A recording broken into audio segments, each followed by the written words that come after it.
Hello. I'm usually a lot more prepared than this.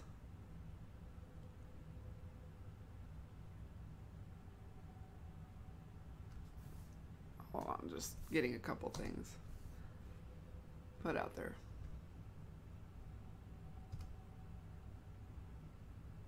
Okay. All right. Yeah, I was saying I'm not used to switching midstream, so like my setup wasn't ready and I was running late for when I said I would be back and all of that. So I was just trying to get things done and didn't have my setup screen ready. So I got it changed on the like YouTube stream announcement, but my standby screen on OBS is not changed over for the new thumbnail, and I was like, oh crap, still got a Dark Souls one sitting up there. So probably would have been better than what I just did, which was like totally goof off there and forget to unmute the mic and everything. So hi Rhea, welcome back. Sorta. We just did something quick and dirty there for we went and got some McDonald's. That's all we did. And it was, I forget, we have these weird lunch rushes around here, like, and dinner rushes. Like, the time is weird. It's never when you think it's going to be. So, like, 9 o'clock at night, every fast food place is packed around here. It's insane. So, we actually had to, that's why I'm running late, is because we waited, like, probably 20 minutes to get our food.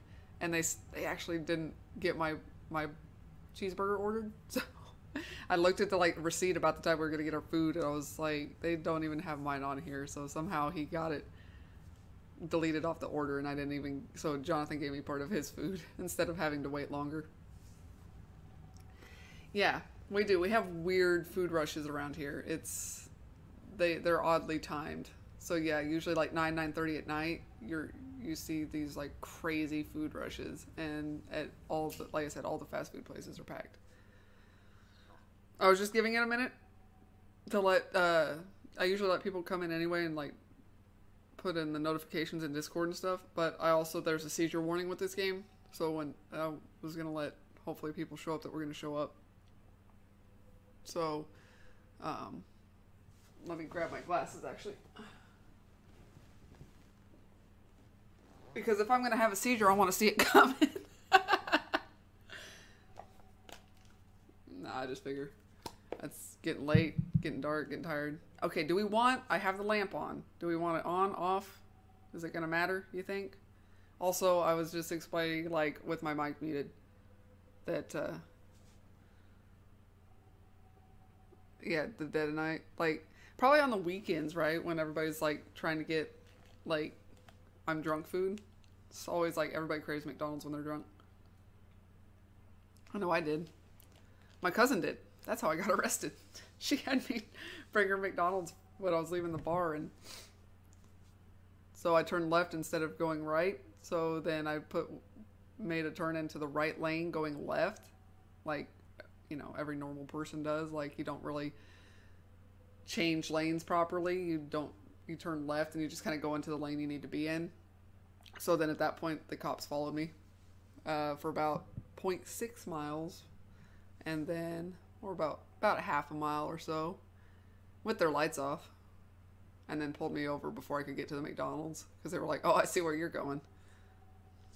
So, field sobriety tested me and give me the little blow test and all of that, and then, yeah, went to jail. That was 8 years ago. Yeah, cops. I liked cops up until then, because my dad's retired police, but like I met a lot of cops I didn't like that night. They judge you.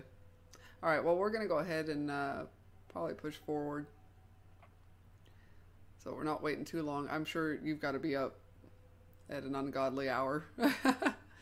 So, and it's an hour later for you than it is for me, so we'll get cracking, but I am going to go ahead and read this out loud just to be safe. It is a warning to read before playing. A very small percentage of individuals may experience epileptic seizures when exposed to certain light patterns or flashing lights, exposure to certain patterns or backgrounds on a computer screen, or while playing video games may induce an epileptic seizure in these individuals. Certain conditions may induce previously undetected epileptic symptoms, even in persons who have no history of prior seizures or epilepsy. If you or anyone in your family have an epileptic condition, consult your physician prior to playing or watching, please. If you experience any of the following symptoms while playing a video or computer game: dizziness, altered vision, eye or muscle twitches, loss of awareness, disorientation, any involuntary movement or convulsions, immediately discontinue use and consult your physician before resuming play. I don't know if I tend to take these seriously because I do know that they trigger them. I've not had one trigger, but I was diagnosed as a child with epilepsy. They cleared me of it. But I had to know all about this stuff, and of course they did the flashy strobe light in my face. So I never actually had one outwardly. They just always detected it in the brainwave patterns. But my logic, even to this day, says if you keep a 9-10-year-old up for 24 plus hours and then put a strobe light like about 1/4 of an inch from their face in a otherwise pitch black room, their brain's going to freak out a little bit. But it is something that is a thing. So please, if you're not sure, please don't watch or play the game until you can be sure. So yeah, let's move forward. Is the volume's okay? I've got everything on, right? Yeah, okay. This is all registering, so let me know if you need anything changed there, Rhea. 2 a.m. tomorrow is your wake up? Yeah, you were saying that. I thought you weren't going to do that for too long, or I thought you were just covering for somebody and that's why you were getting up at 2 a.m.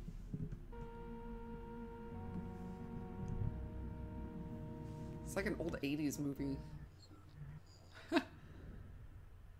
Spectrovision. Let's see how this turns out. Ubisoft and Spectrovision collab. Alright. Here we go.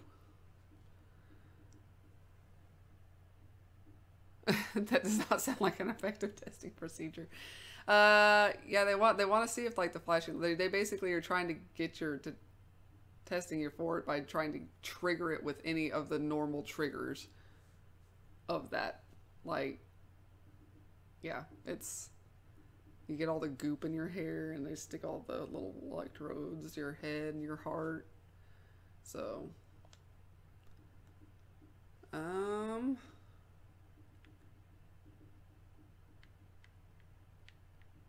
we'll bring it up just a little bit because I don't know how YouTube is.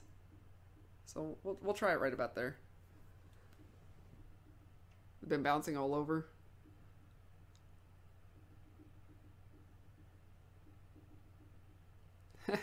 It's a conspiracy. They're just timing it for you, Rhea, so that you end up having to like just keep coming in at 2 a.m. That's a terrible time. Like, especially if you're used to, like, of course, going in at more of a first shift hours or something like that. Brain Data Analysis Research Division. Hello. My name is Raymond Hayes. I'm the director of the Brain Data Analysis Research Division here at the university. We're engaged in some very exciting work that we are thrilled to share with you today. You're very lucky to be here. We have been able to create a digital environment that's based on the brain data of a single subject. We'll call him Walter, let's say. Now, this experience will work best if I tell you as little about Walter ahead of time as possible, but I will tell you that he has been diagnosed with post-traumatic stress disorder. Now, this is the incredible part. When you put on your headset, you will find yourself in a recreation of Walter's memory of this traumatic event. Now, I should say that this technology is very new and imperfect at this stage. Some of the data may be incomplete. Some may even be corrupted. What you are experiencing, and my understanding is this was like originally developed for VR, but they've got it to where watching a movie. So no matter how real it may seem, like you can play with or without. So it started up, so I'm assuming we're good. You're completely safe. In a couple of years, this technology is going to be perfected. So if for some reason like it bugs out because we have to be on VR, we'll just have to call it. Maybe I can have Jonathan as a spotter or something. We can try it with me in the VR headset. And that is incredibly special. So thank you. Okay, so it's supposed to be like they've recreated like the brain data. Is that you? June 1993. Okay. Looking around. Hallway. Oh. You're not supposed to be here. Oh, don't turn off the lights. June 2002. What the crap? I can see where this would work really well in the VR though. So, should we just start picking rooms here to go into? Someone that you used to know? Okay, we got Ted Walter, tetracyclic 270 milligram antidepressants. Okay, so we can kind of roll objects around there, put it down. Yeah. Oh yeah. Okay. We can. Yeah. Is that more antidepressants? Antipsychotic. Scott Walter. So Ted and Scott. Ted's depressed. Scott's psychotic. Is that another pill bottle we can check? There's some flies hanging around. We need to do the dishes maybe. Ted, antidepressants, different kind.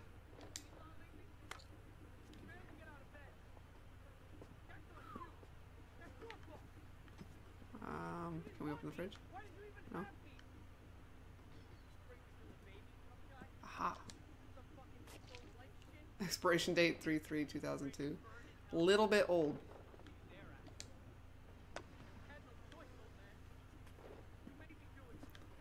This is the first time I'm playing something other than Dark Souls or Bloodborne for a live stream, so this is going to be different. Oh. Basement key. Like, can we keep anything we pick up?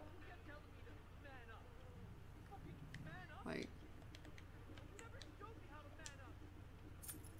Oh, okay, okay. I press X again, we can hold on to it. Okay.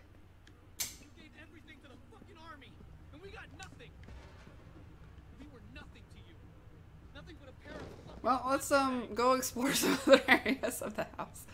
Can I put this back down, or like, can I still check that? Oh my god. Is that you? Oh. I'm sorry, Daddy. Can I come out now? What did I do? Why don't you play with me, Daddy? What did I do wrong? I'm sorry. Sports magazine. I guess we're just gonna hang on to this key.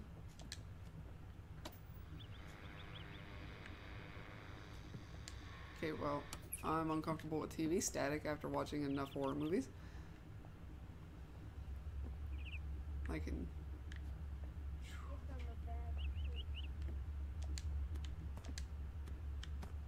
Football.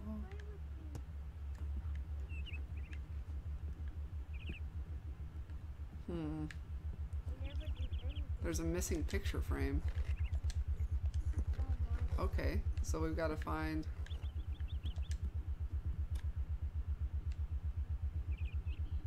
Are you even there? Whoa. Self-help book. How to surrender. Perfection doesn't exist. The art of not caring. Living a good life. Okay. Having a key for the basement is a bit creepy. Yeah, it looked like the basement was open there, so I wonder if I came back here now and that, like, I have to unlock the basement and that kid's locked in there now or something. But we're just gonna make him wait, because, okay, it's not as dirty in 1993. Okay, hold on. There we go. Appointment reminder. Okay. Psychiatrist. Scott's blocks. Okay, so that's Scott. That was the one that's psychotic. Ted was depressed. Empty beer can. We like our booze, alright.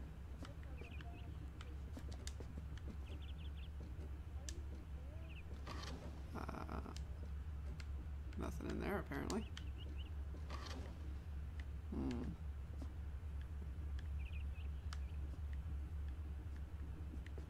Oh, there There's a cabinet that can open. Ooh, a car.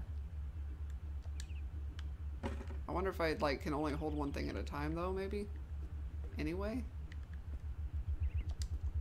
Aha!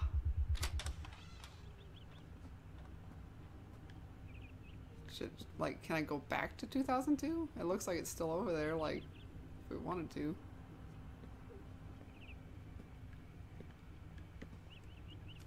What's this? Don't forget to turn off the light. Huh. I don't know, should we just go ahead and go to the basement? Like, I don't know how much is, like, missable with this, like...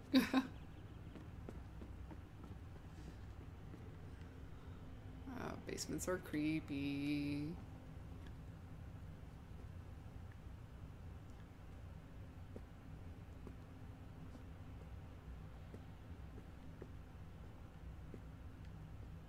Okay. Everything good for you, Rhea? Did you want, like, my lamp is on. Is that gonna be a mood killer?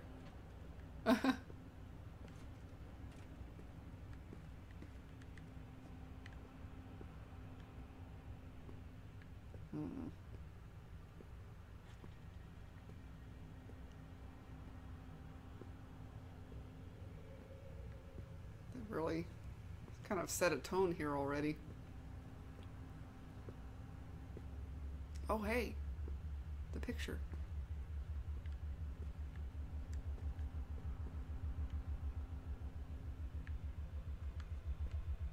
Okay, anything else we can kind of look at? There's a hat here. It's Ted's cap. Okay. More beer. Yep, empty beer bottle. Antidepressants for Ted. Alright, so let's grab the picture, I guess. Scott and Ted at the fair in 1990. Alright, so we've got that.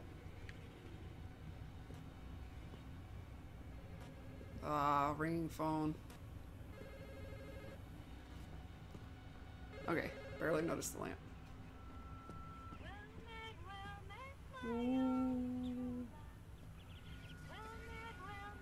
Okay, I've got weird goosebumps from that.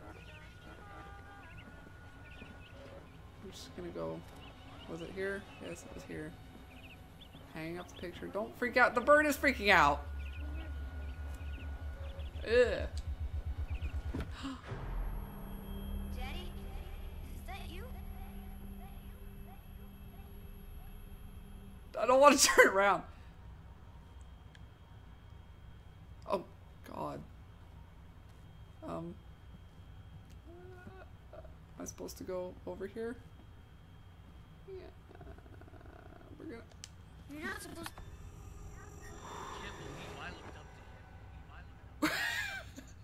Some goddamn hero. Okay. He couldn't save his own family. Okay, we're back in 2002. We're not even a family. We're a bunch of goddamn POWs. Oh, God. It's all a lie. I'm living a fucking lie. Are you proud of me now? I'm a killer. Just like you. I was never good enough. Never man enough. I don't want to be. Okay. I'll show him. Just you keep doing you, man.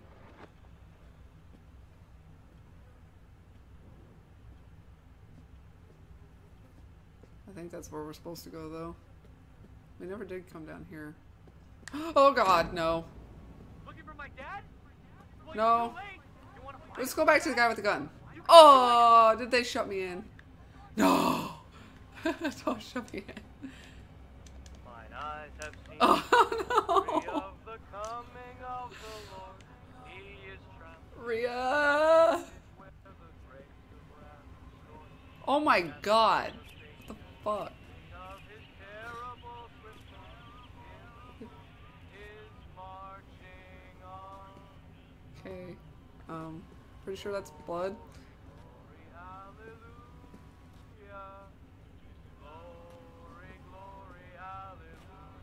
Everything is floating.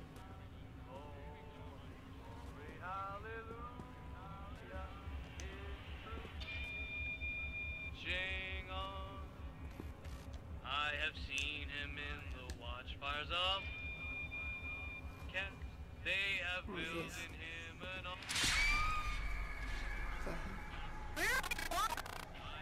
What the crap?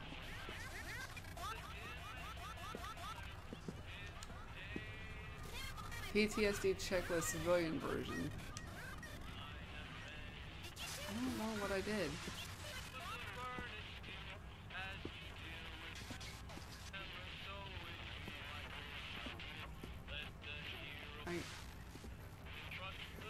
How do I fix this?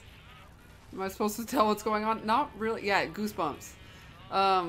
So we came in here. We had like a little video with this guy explaining that when you put on the headset, what you're gonna see is like the recreation of the memories. We'll just call him Walter.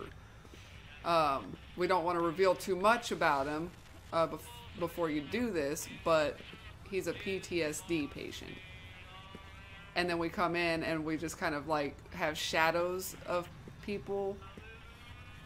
Like there was a kid and he's like, "You're not supposed to be here." He shuts off the lights and then we go from 93 to 2002. Oh, jeez. And then like, so as we keep kind of flashing back between 1993 and 2002. I don't know if I'm supposed to do something here. Oh my god, the sounds are gonna get me more than the sights. Am I supposed to do anything with this? Am I supposed to know something here?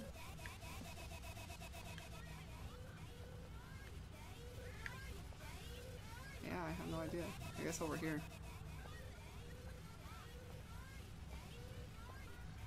Been sitting here 10 minutes trying to figure it out. Yeah, like we're like in the mind of a PTSD patient. The crap?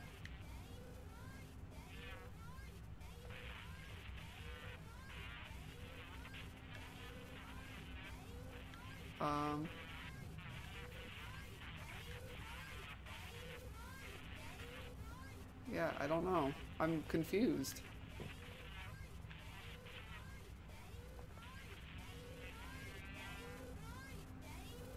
Like, this is confusing as hell.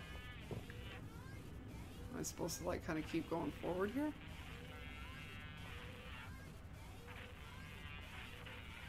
No, it don't seem to be.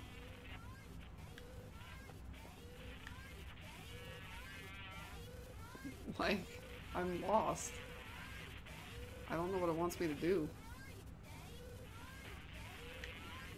Maybe it spells something? Like, look at it at the right angle?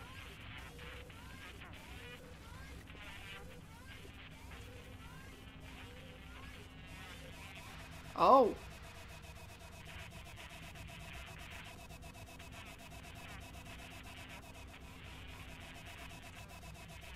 Like, it's changing as I do that.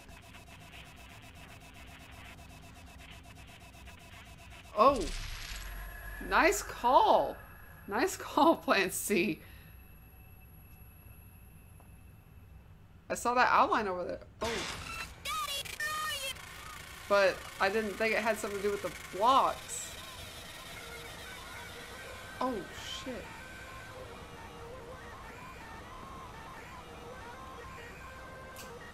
Get it out of my head! Whoa!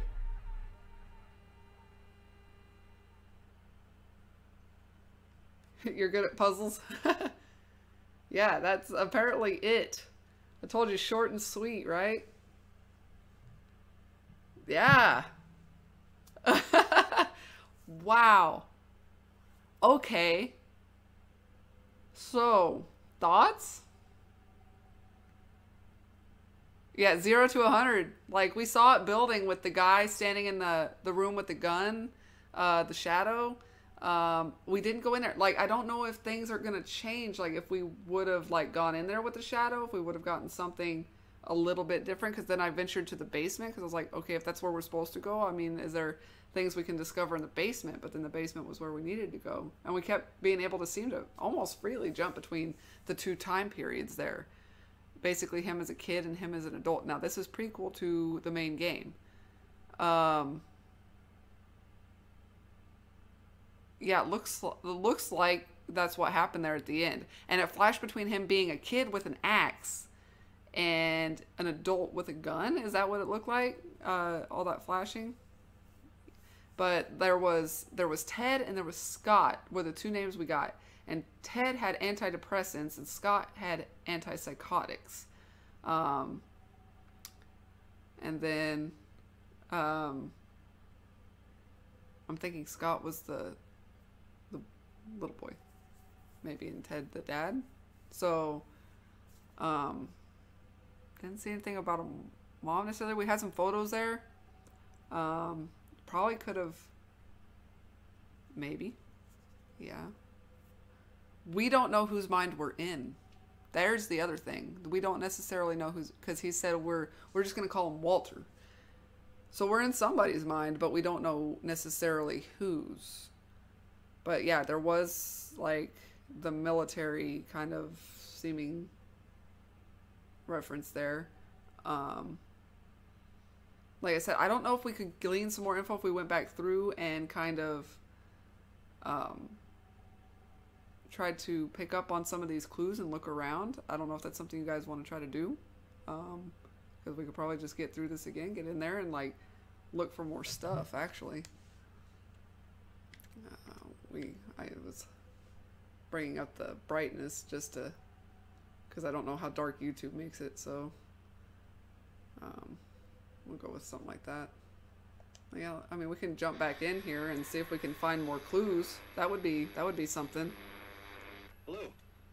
Yeah, we'll go back through. You can see the beginning. Brain data analysis I'll let you see this division then. Here at the university. We'll let it replay. We're engaged in some very exciting work that we are thrilled to share with you today. You're very lucky to be here. We've been able to create a digital environment that's based on the brain data of a single subject.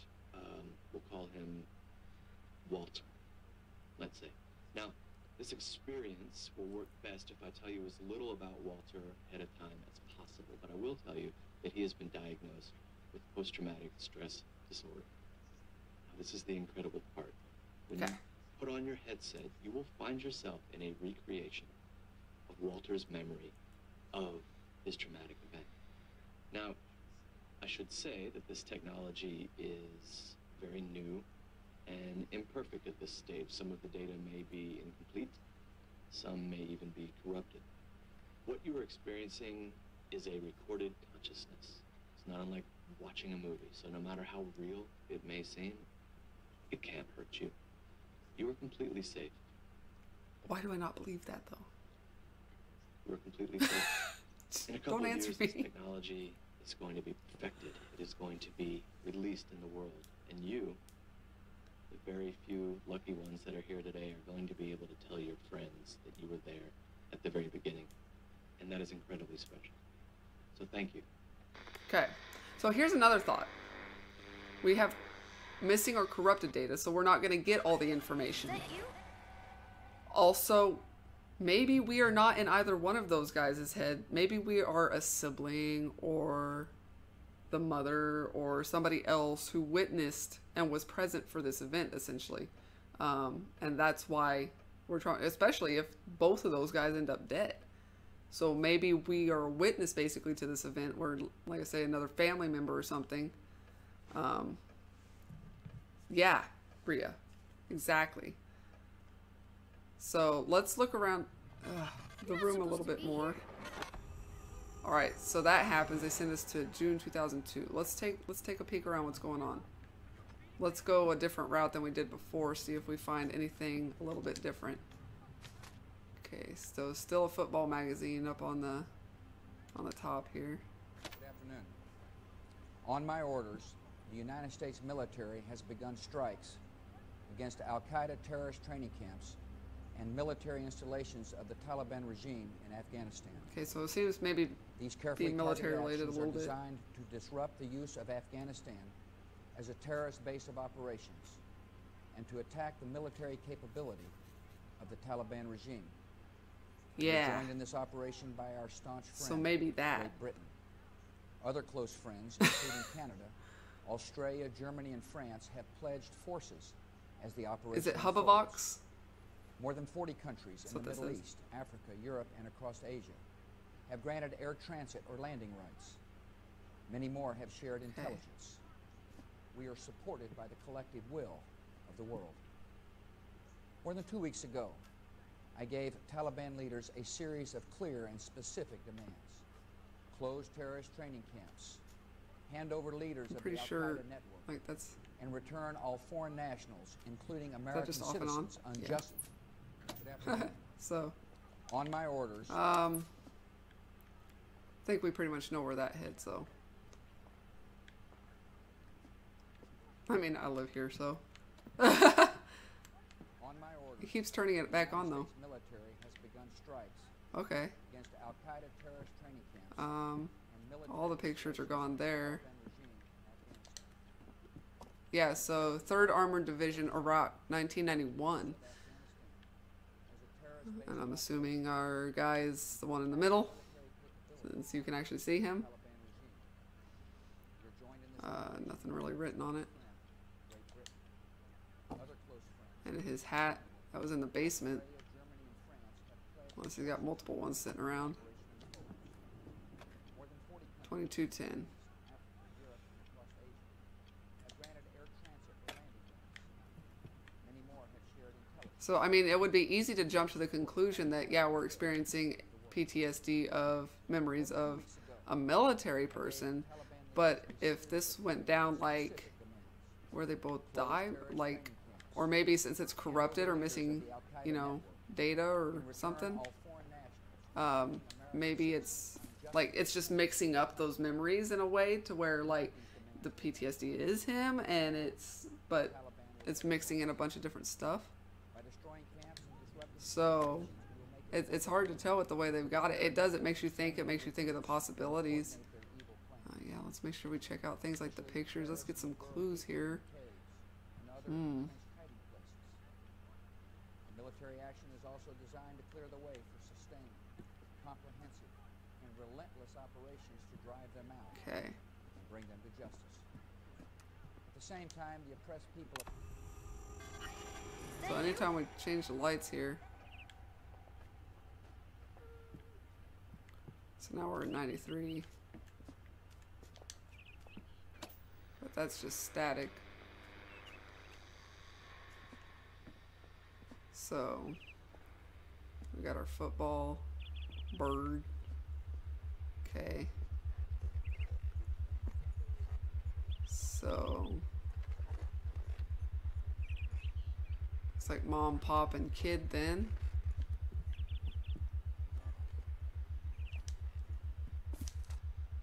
We had our self-help books. Guess I'm a bad kid. All right. I never do anything. Let's actually go back.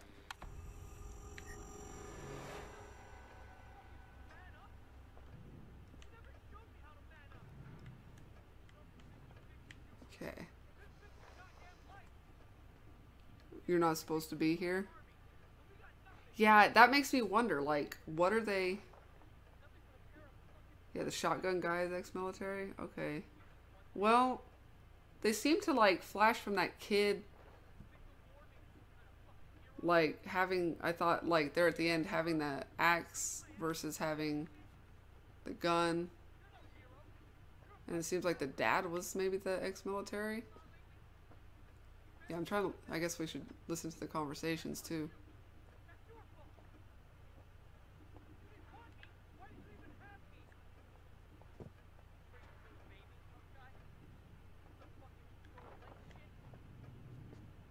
Let's head to the basement this time. There's a...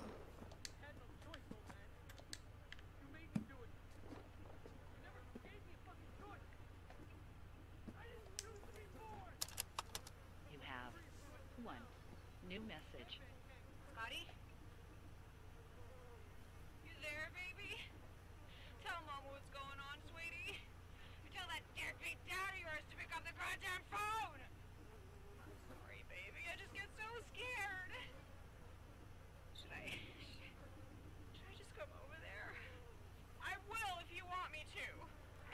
So they're not together anymore, it sounds like.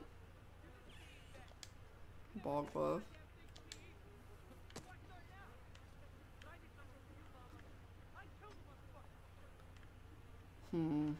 Yeah, so we were looking around and we found like these medicine bottles and stuff.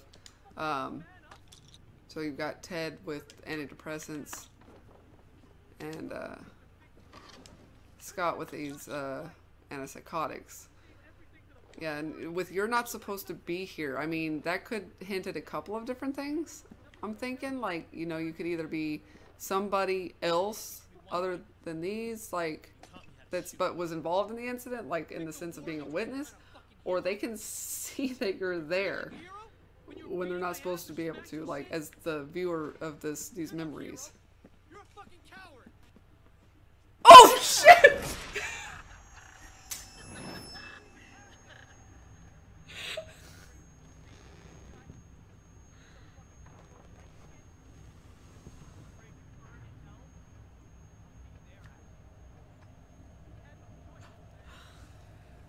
Okay.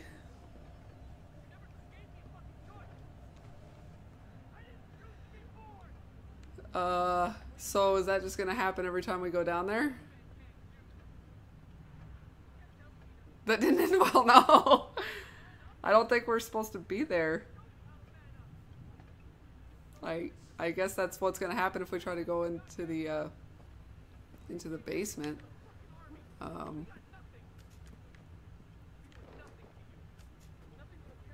We're gonna need our key.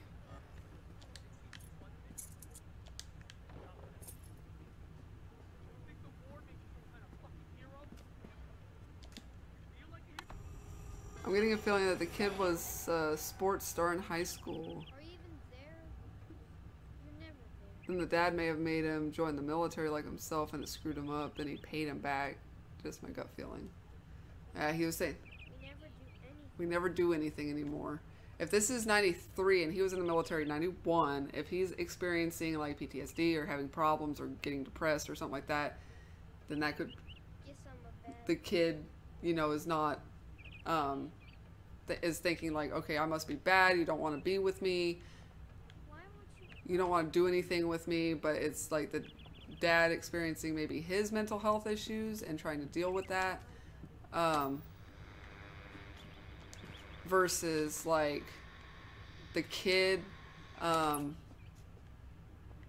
not understanding what's going on, or like, you know, he just gets bad enough that sounds like maybe the mom left them or they separated somehow.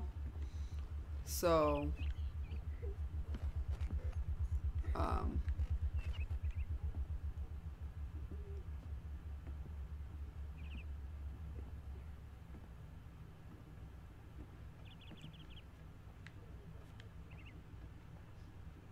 oh, Scott. Oh, Don't come in. Nothing will happen. don't come in. What? What did he say?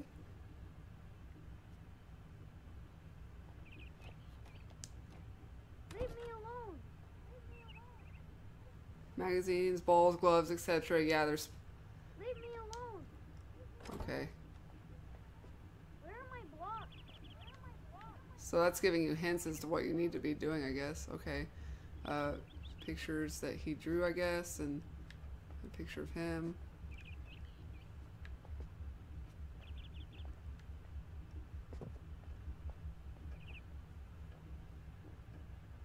Something will happen. Don't come in, something will happen. What's something? Leave your message after the tone. We can't do this, Ted. I don't know you anymore. Okay. I know you've been through a lot. I know part of you's broken inside, but you won't let me in. You shut us out. You pushed us away. You pushed it. You pushed it.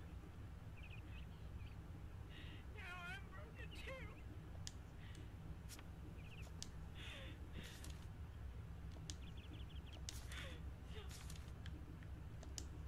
I'm leaving. Maybe without me here, things will get better with you and Scotty. Okay, so yeah, Please delete unwanted messages. they did have a falling out because of his what seems to be a problem he had there.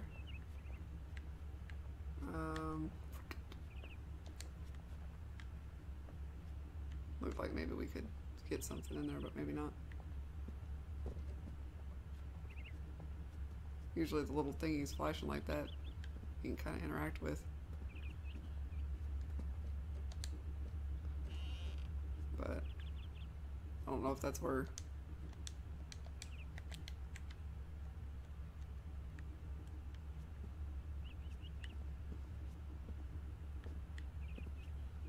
Okay. All messages deleted. Okie dokie.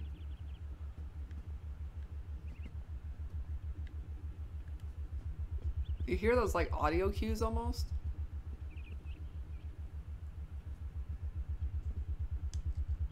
Very much seem to be audio cues with this. I don't know why I've only got one earbud in. I guess because I'm used to streaming with Sneck here and needing to be able to hear him. Though I talk too loud, I think, sometimes when I've got these in. I don't need to be scaring myself any more than I already am, though. Alright. So...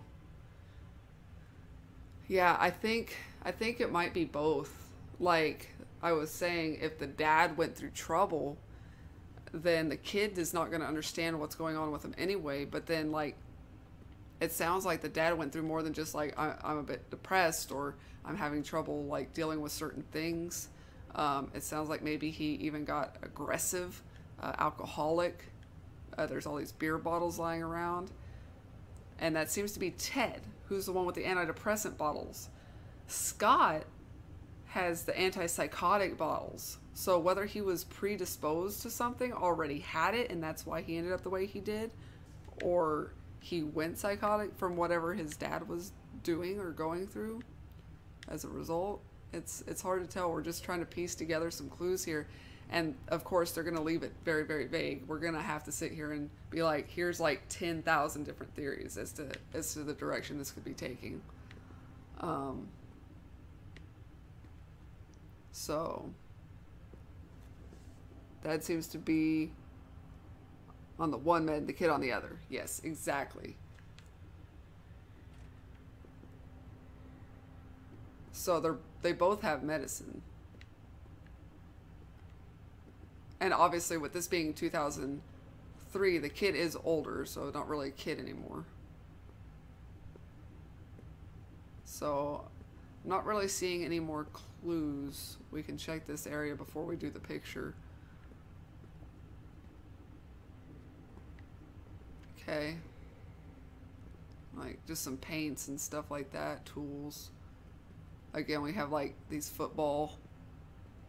They had some ball gloves, like baseball gloves, but it seems to mostly be football. Lots of beer bottles lying around. So. And there was his cap. So yeah, sports seems to be involved there. To some degree, at least. We got the American flag. I want to say the flag, but it's the American flag. I remember I have multiple nationalities potentially here. Alright, so let's grab our photograph.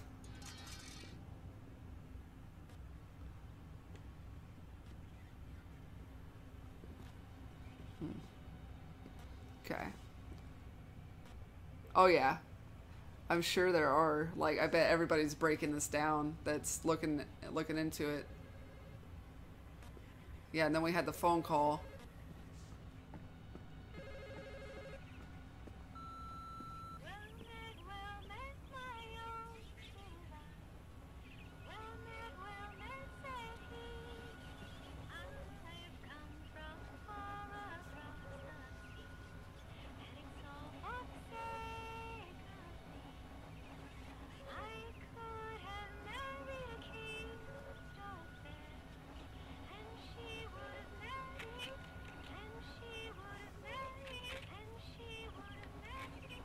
Okay.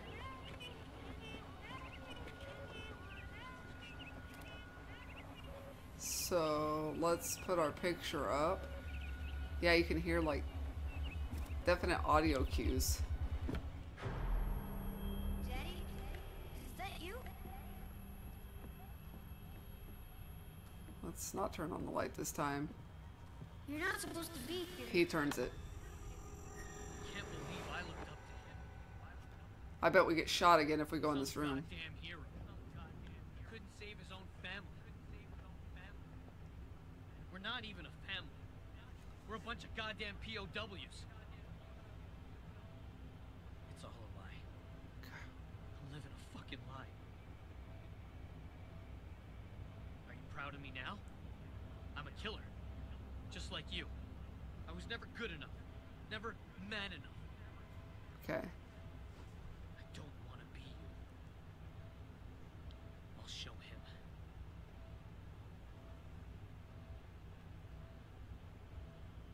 I don't know. Like some of the bottles, it's hard to tell. They all made the same sound. All looked fairly similar. We're probably gonna get shot. Ah. Can't believe I looked up to him. Damn it. Some goddamn hero. Okay, so Couldn't save his he's own calling them POWs. Yeah.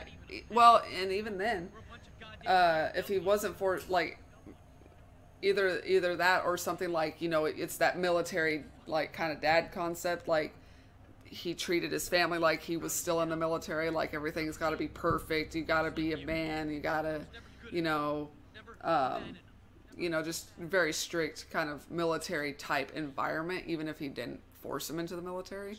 So that's another possibility there, even if, or like, you know, or was trying to get him to do it, or did get him to do it, you know. So I think it could go either way with that.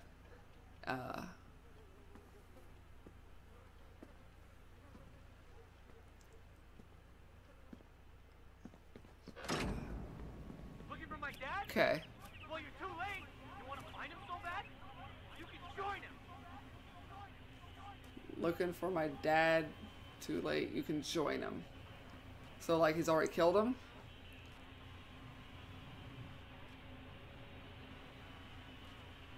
Yeah. Yeah.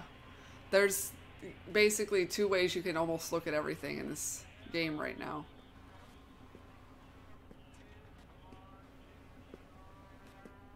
What's this?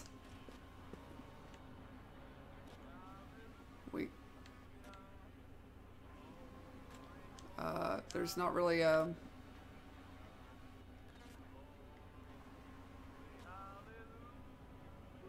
You can't tell what this is.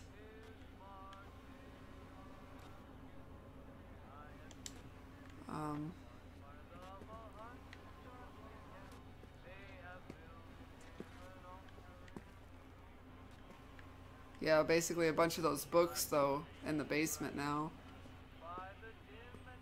Thing boxed up.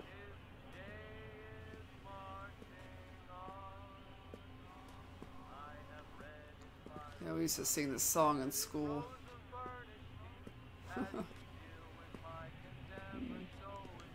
Like church and stuff. Just, I don't really remember specifically, but I remember we sang it.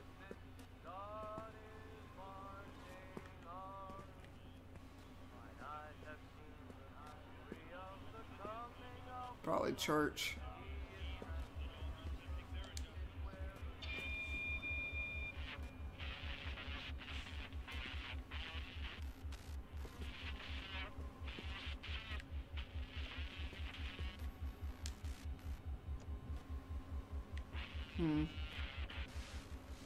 Alright, what do you guys got to say?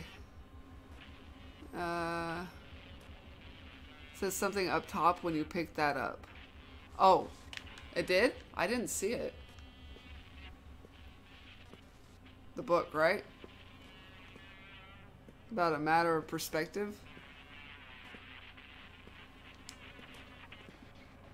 Oh.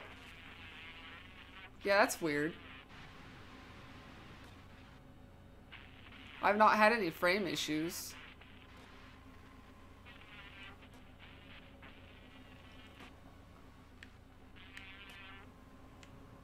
Yeah, and I wonder how much this is, like, any of this stuff is affected by not being on the VR. Like, I could look up and down and stuff like that a lot easier. So, might be one of those, but it's probably one of those old books from upstairs. So, it seems like all those books got brought down here. Let's read this first before I pick up the damn blocks. Okay, that's his civilian version.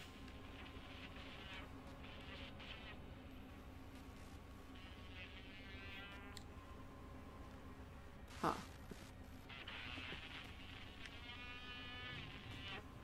Okay. Well, let's do the blocks.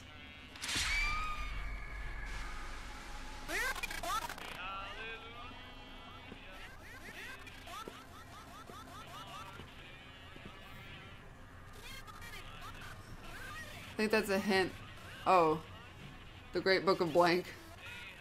I think it's a hint for the blocks where you have to look at it a perspective. Okay. Distorted projection or perspective, requiring the viewer to use special devices or occupy a specific vantage point or both. Okay, a hint. A clue. A clue. That's what it was. But I had a plan C, so...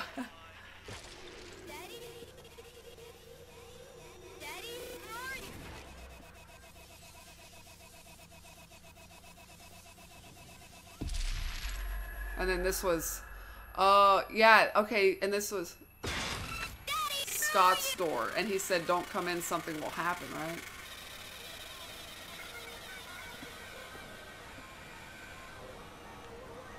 See what clues we can get before we go in. See a soccer ball.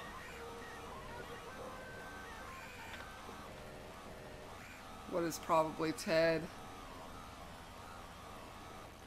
And we've got kid and then like older, little and big.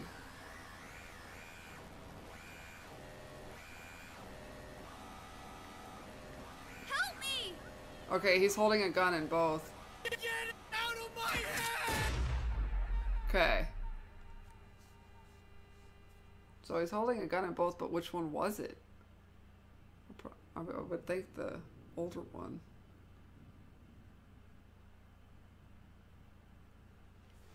So yeah. Alright, we've been through a couple of those. I think we've seen just about all we can from it, like in the way of getting hints about where they're going with this. But that definitely is surprising, thought-provoking. Yeah, it makes you, it kind of makes you want to piece it together.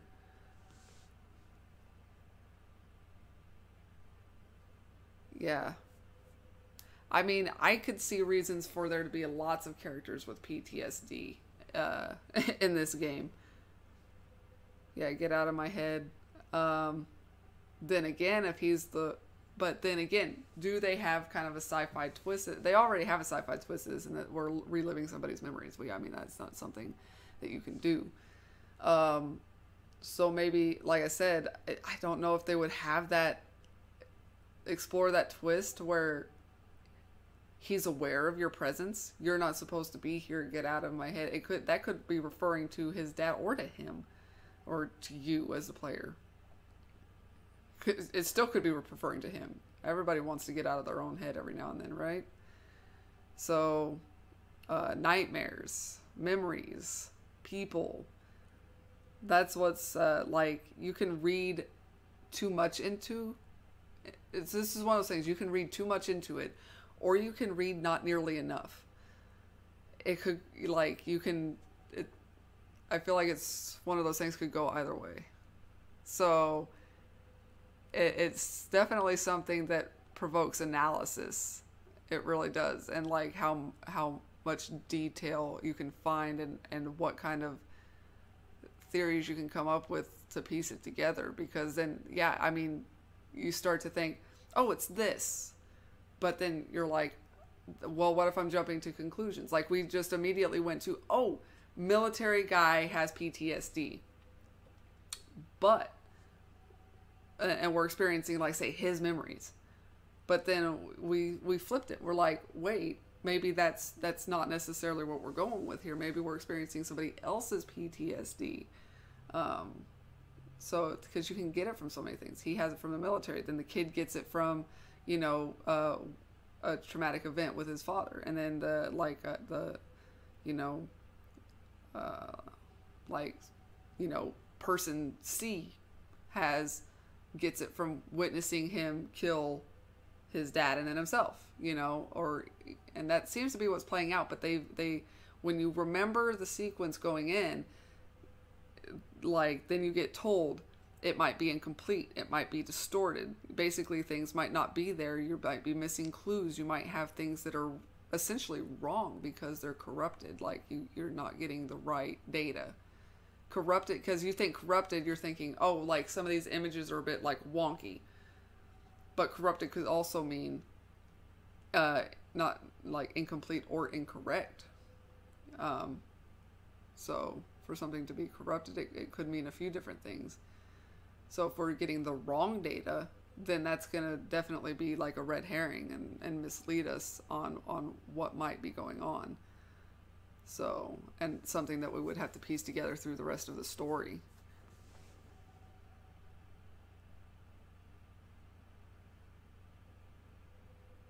Like shooting us when we walk in there. Yeah, I wonder what that could mean.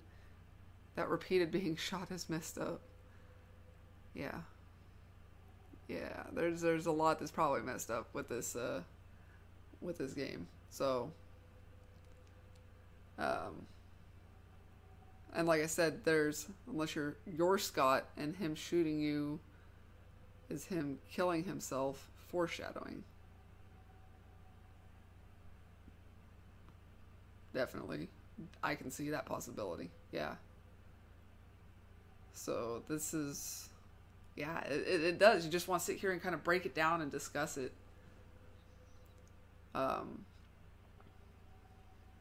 was I saying? Lost my train of thought.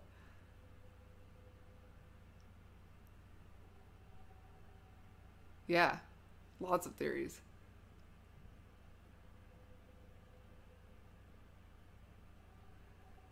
Right. But again, corrupted data, Rhea. Like, say, for example, what if that's what he wanted to do, but for some reason it didn't happen? Like, what if that's his... Because funny thing about memories, we have memories of things that we never did or said or saw. Because we think of things. It's an imagination. That's what an imagination is. But it still creates the memory of it. Like, I have a very wild and vivid imagination, and I know that that there's always those mistaken memories. So, you know, funny thing with memories, right?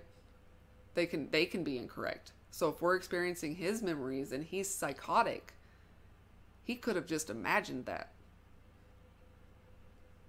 You know, or maybe, you know, like if you are someone like the dad, like, and he's having post-traumatic from seeing his son kill himself. Things like that.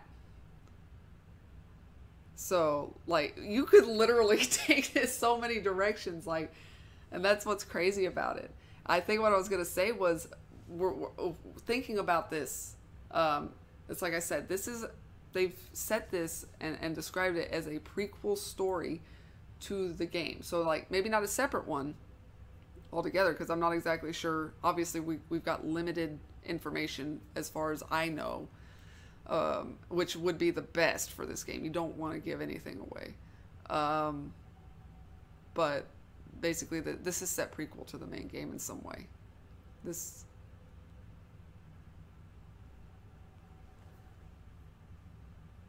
Like, he was forcing you down the exact path of how his memories were by shooting you till you went the right way.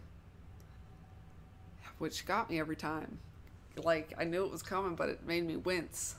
Like, it's just the idea, I guess.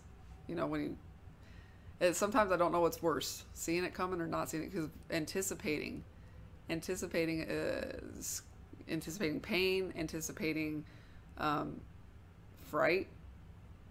It's the anticipation that gets you. That's why there's always like build up with stuff like that. They use stingers, they use music cues, sounds, sights. You know, you go to haunted houses. There's a lot of things that, you know, build that anticipation to make you more scared when it finally happens. So, like, yeah, anticipating that stuff can sometimes be worse than just like being scared and then moving on and not worrying about it. So, because then your mind starts to mess with you. What's going to happen? Is it going to be like this? And then, of course, there's all those classic cues like basement, lights turning off, voices, odd singing. So, definitely some crazy theories you can come up with on this Walter test case. Now, here's a question moving forward. I have not, and I might look into it a little bit, see what new information, if any, we've got about the game coming out and how this relates to it. Like, is this, like, how far prequel are we talking? Is it going to be the same case? Like, even? Or is this going to be a case that's referenced later? So that we've got the Walter test case. Like, is that the Walter test case? The Walter test case? Like, and like I say, do we know how it relates to the main game? Like, is it really going to explore kind of the same, like, person, or the same person still involved with this process, this incident? The definition of transference, like like as it relates to this game,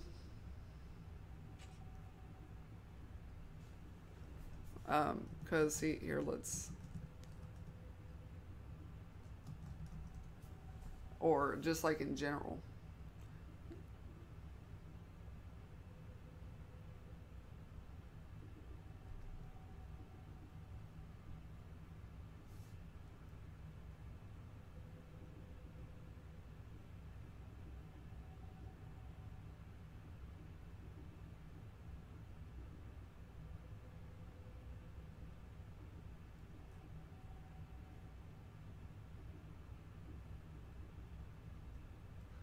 So, yeah, I don't know how this one's going to relate to necessarily the main game in general, but it might be something that we discover. And like I said, sometimes it's best not to know too much, because then you do get to do this. You get to have that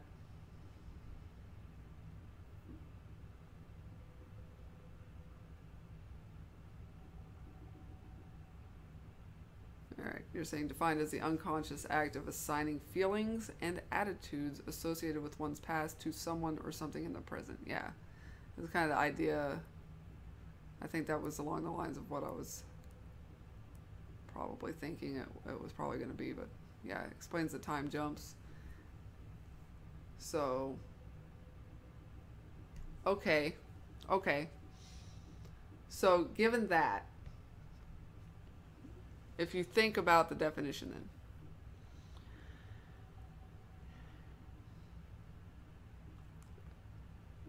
possible to that some like that, okay, say for instance, like an example would be Scott as a kid is having these bad memories of from his childhood, and maybe there's that transference to his own family, or maybe even the person who is part of this simulation now has these essentially bad memories in their head, and that's transferring into their life. Like, we thinking something like that.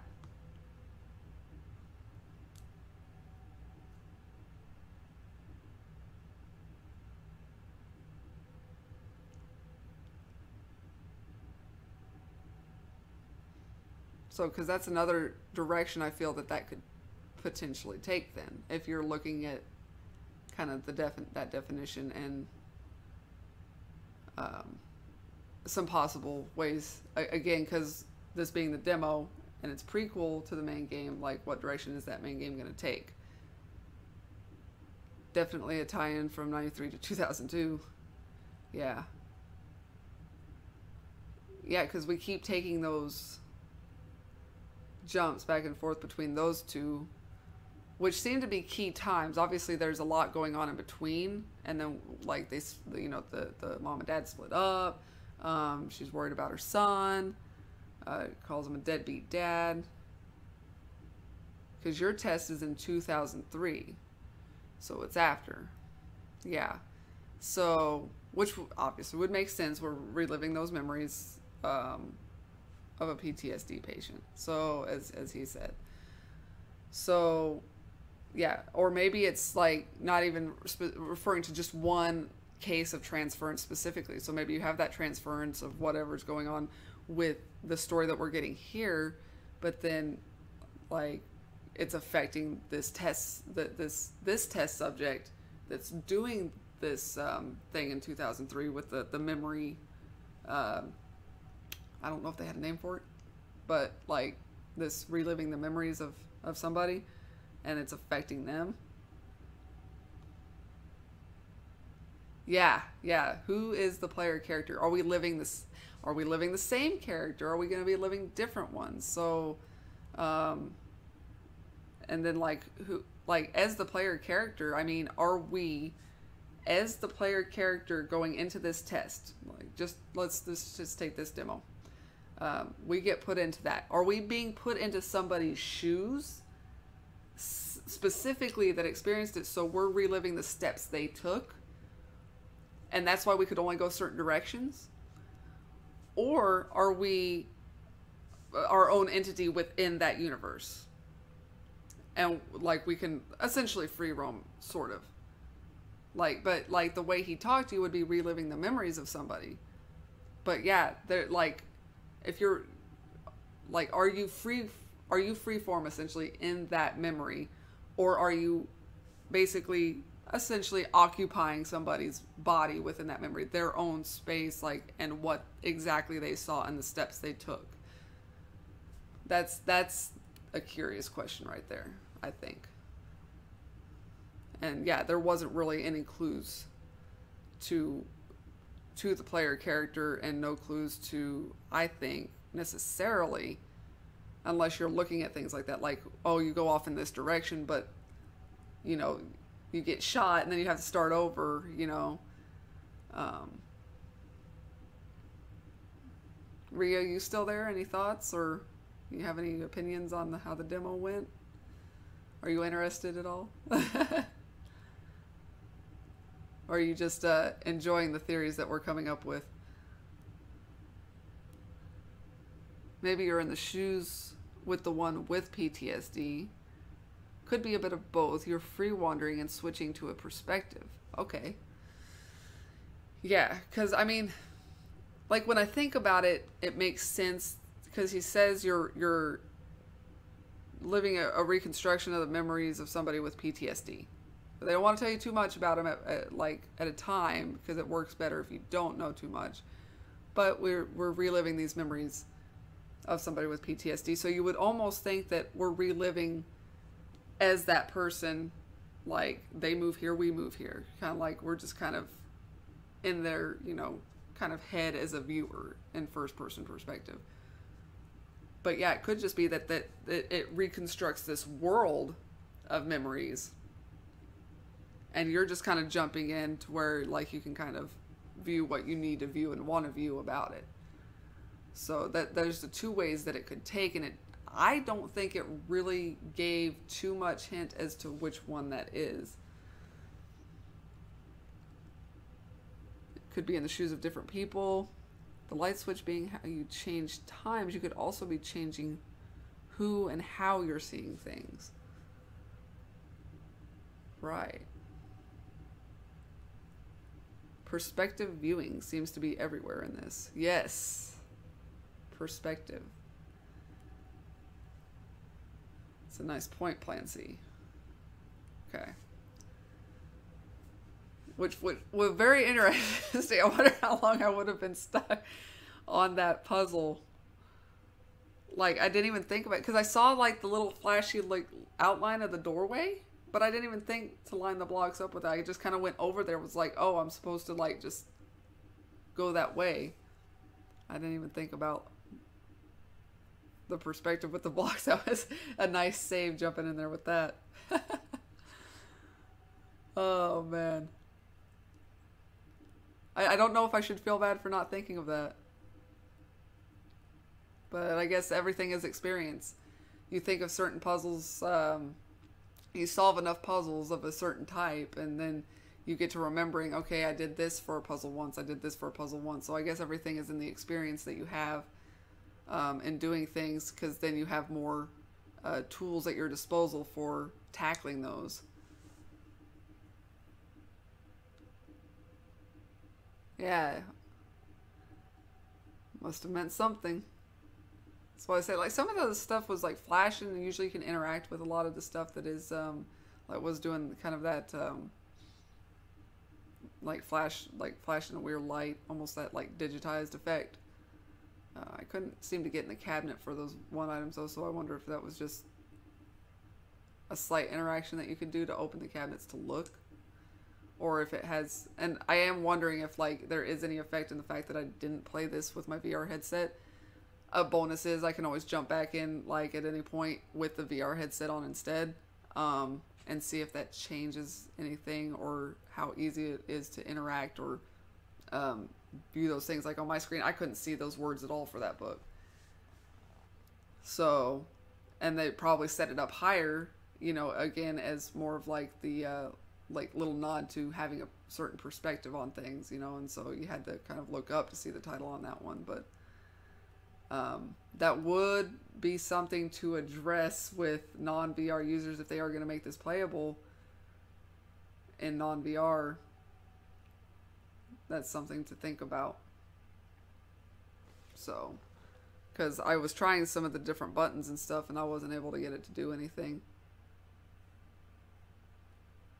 Everything is deliberate, even if it's to throw you off. Yes, deliberately throwing you off, like, because obviously they have a certain idea in mind, the story with this story they're telling, obviously, and they know that you're going to be trying to piece this together, and so to keep it like as part of the story, obviously, like, so might be like a confused mind, somebody misremembering things, you know, you've got an outside perspective. The fact that you've got a person reliving these memories that was unrelated to the event in any way, shape, or form, supposedly. We weren't really told that, but you would think an unrelated party. And so it works in regards to the story, as well as a means of keeping the player distanced from the true nature of everything, until such a time as they want it revealed for, you know, the big, you know, those big reveals, surprises, story drops.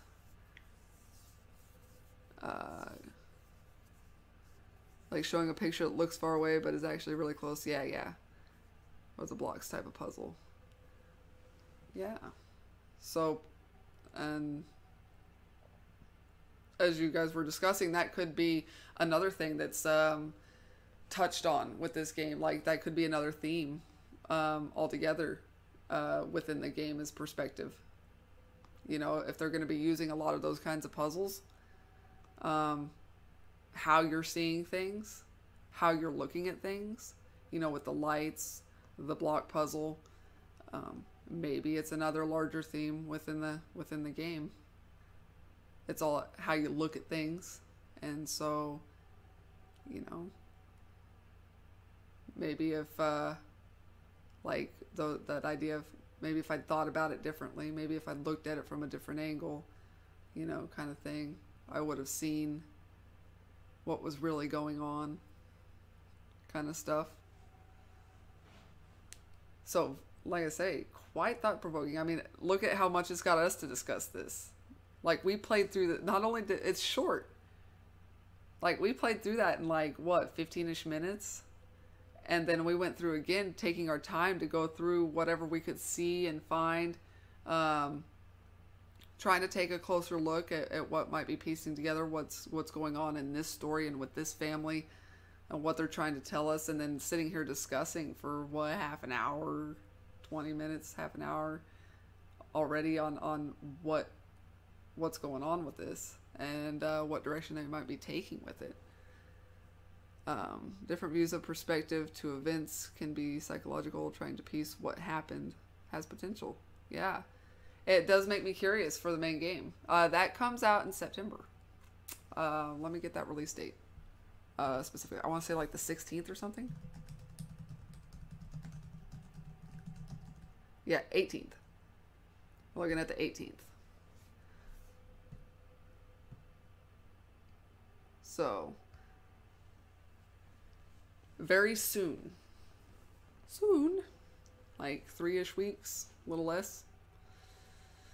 I mean, just right about at 18 days. I mean, we're right into the first of the month now, aren't we? It is rent day. It's the 10:58 Central Time on the 31st. So we're looking about 2.5 weeks. Makes me very curious how it's tied into the main game, or how tied into the main game this will be. Yeah, like I said, they said it was like set prequel. So I haven't heard specifically how that, and I don't, like I said, I don't know how much detail they've given on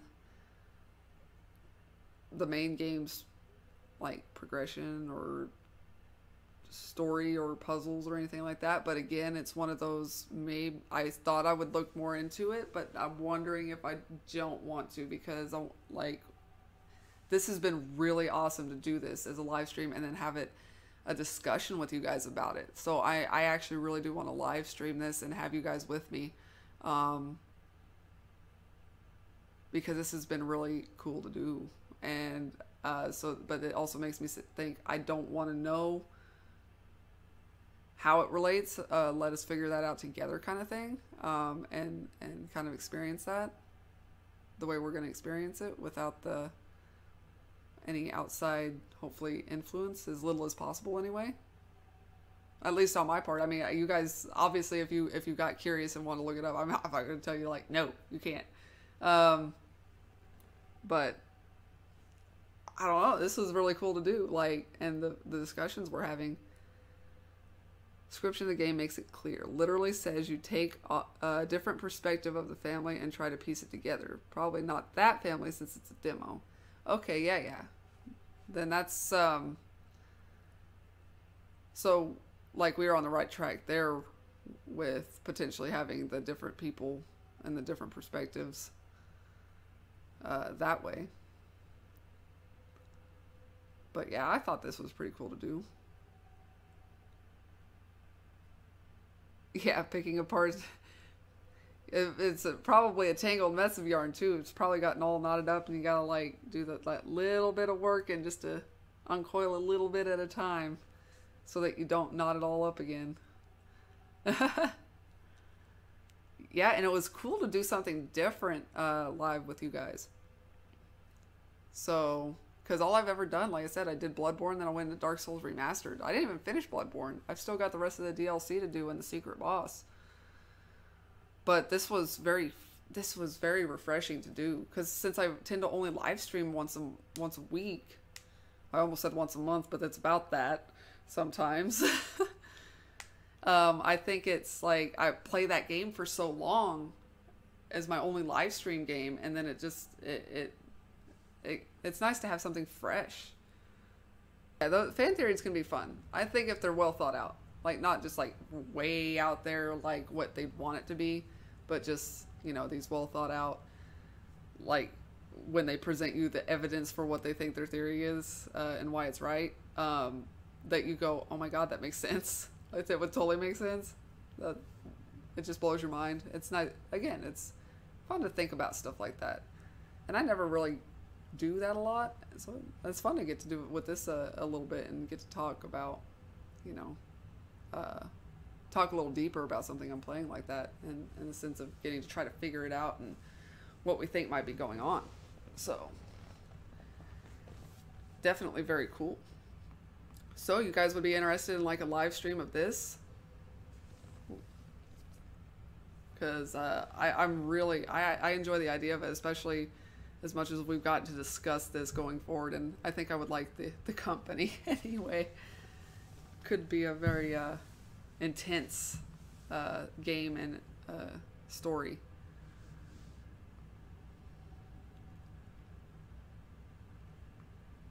And like I said, it comes out the 18th, which is midway through the month.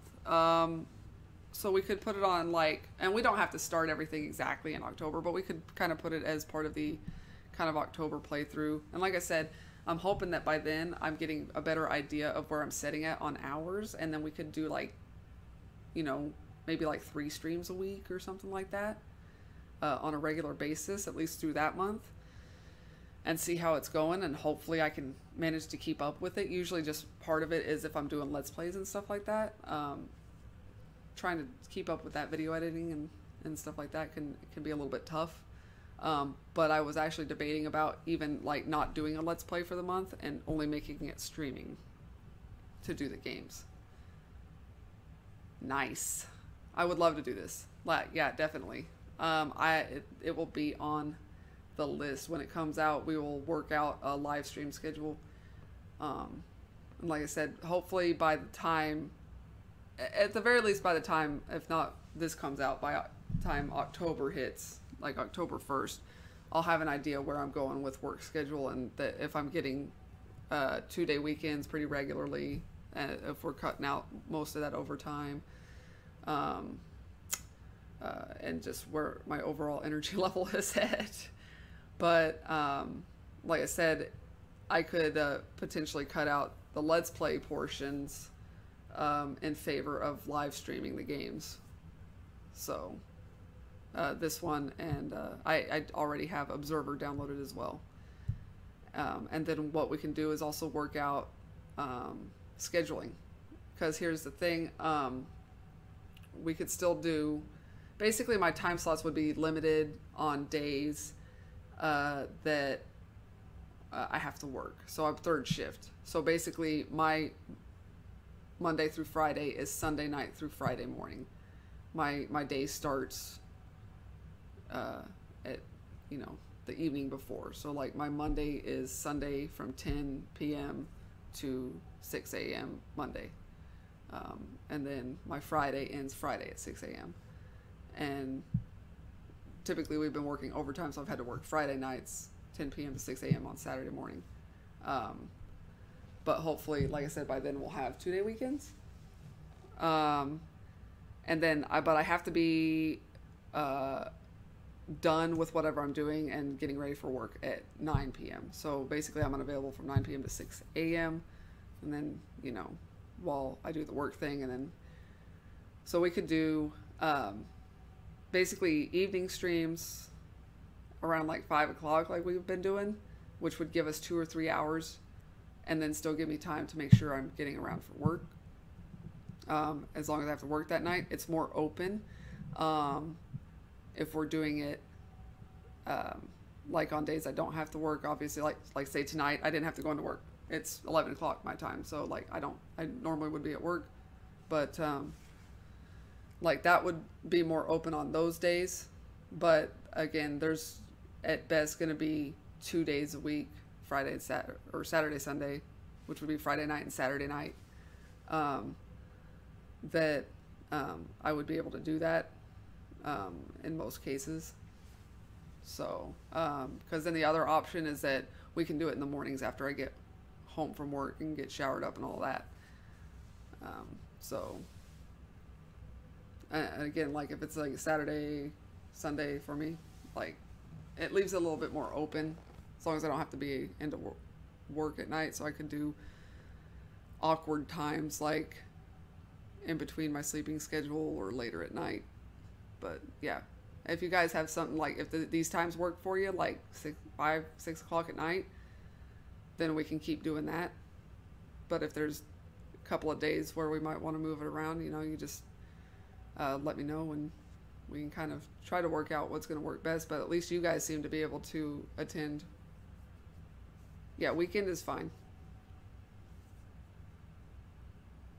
Friday and Sunday. Yeah, so like normally I go in Sunday nights. So, but if we're doing it around the usual time anyway, like like I said, that 5 to 6 start time, then we could do that. The reason I was looking at more than just the weekend days was because of trying to fit the games in and actually kind of complete them in a reasonable time frame. So I was looking at 2 to 3 days a week. Saturday to Wednesday. Usually days. Afternoons and evenings. Alright. Friday through Sunday. I'll say like Friday, Saturday, Sunday. Well, if you guys don't want, think we need to split them up too much, like you work Saturday through Wednesday, Rhea. So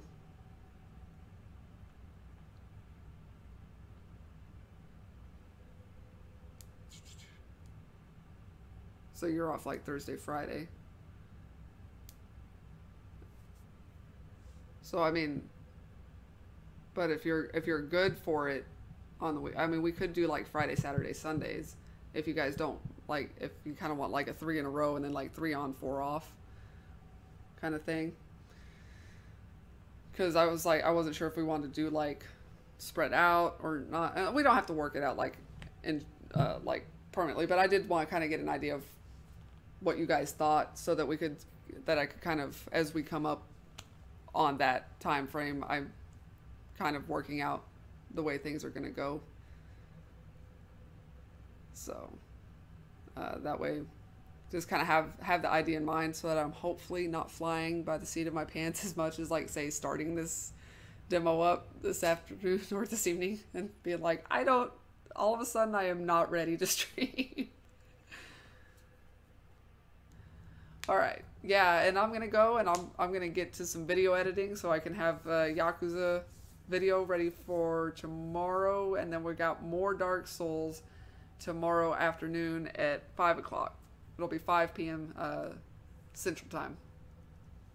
So that's what we're gonna do there. All right, and like I said, I think the conversation is winding down just a little bit. Oh, it's holding up Dark Souls 3 and Bloodborne. Yeah, it was great to see you too, Valkos. Thanks for dropping in. Maybe you can check out the demo that's at the beginning of this. It's like 15 minutes. Like, it's literally very short, but sweet. It's got a lot for that little frame of time. See you later. Thanks for stopping by, Sieg, and I'll see you next time.